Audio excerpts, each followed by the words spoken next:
Oh boy, where are we? Is it the Great Ravine? What do you find in the Great Ravine? Is it a big fiery boy?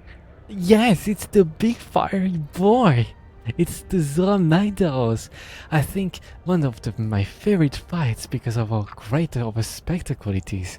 It's very exciting. You know, the Zorah Magdaros comes out of the ground in the Great Ravine and makes his way to the barriers erected by the Commission to stop it so we can capture it. It's a pretty impressive looking monster. The size alone is really enormous because it's a towering mountain of a beast, all black with fiery magma spot erupting from its skin and spewing fire, and it's really impressive, and it has tiny legs too. It's like a moving volcano. And the fight is really different from what you would find in the regular fights that you had before in the game.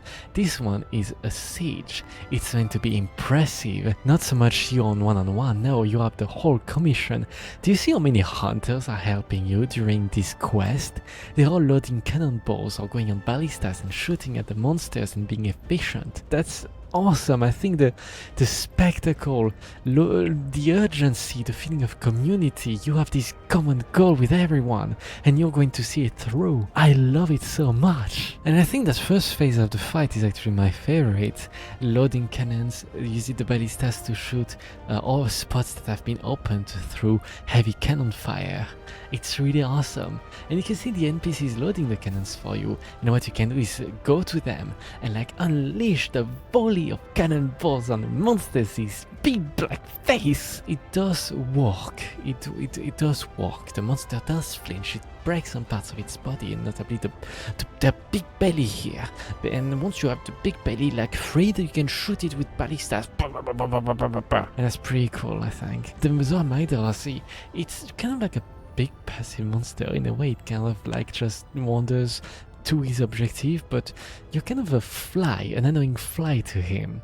So sometimes he's going to like turn towards you and smash one of your cannons with his big paw, or just breathe fire and magma on everyone to make sure that the insects don't annoy him anymore. But because you're not going to succeed in capturing it, because this is a scripted scene, it's a scripted fight, it's going to break through the first barrier, and then you need to initiate the second phase, which is mounting on the monster to attack some very specific weak spots that are positioned all over his body, that you can access in certain positions where the monster is or standing or laying down. It's more of a puzzle than a fight. You just run around and try to find these magma cores, and then you can unleash all your devastating attacks while dodging the magma that is spewing from said cores, or all the stones falling down from higher up the monster's body, or the lava falling down on you. And I think it's really cool, right? So the first time you do it, at least, you know, I'm sure the whole sequence in repeated fights might be a bit much, because, you know, that's not too much of a fight per se. It's more of a puzzle trying to find the different places, but that's pretty cool for a first time. But once you break all of them, you're not going to immediately succeed. No. The monster has to go to a certain point in the map for the quest to continue. So you can just sit and wait for a while if you finish quite quickly, because there's really nothing to do except finding some mining spots maybe on its back. And I really like the Great Ravine place because it's gigantic. You know, Zorah Magdaros is huge, but it still feels tiny compared to the absolutely monstrous environment that you find yourself in. It's really, really tall. It's impossibly tall. This is not called the Great Ravine for no reason. It's really giganormous and kind of showcases that this world of Monster Hunter world is full of awe-inspiring landscapes and mysterious locations that you really wonder how all this came about. This Zorah Magdaros monster it's your main objective really in the game.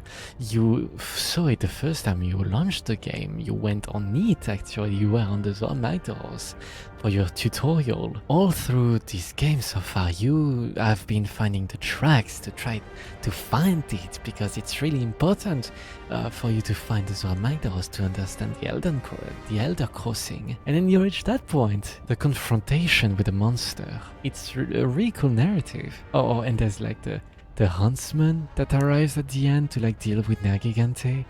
And the huntsman is like the most Giga Chad amazing hunter ever. It's the guy from Monster Hunter Freedom Unite that you see in the intro cutscene if you just launch the game. And that is just amazing. This hunter from the Poke Village. That's him, the huntsman, with his Rathian equipment. It's amazing. And he's so swift and deals pretty well with the Nergigante. But the Nergigante is a coward, so it flees from the huntsman, because the huntsman has like the pure manly energy. So in the end, I really liked the Zorah Magdaros encounter. The location was great, the fight was pretty great, it was exciting, it was novel.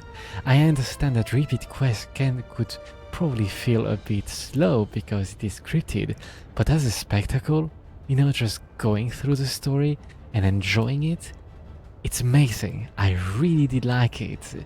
I love siege monsters where there's lots of people going at it, and that was exactly the case here, and there was a narrative reason for it. That was great.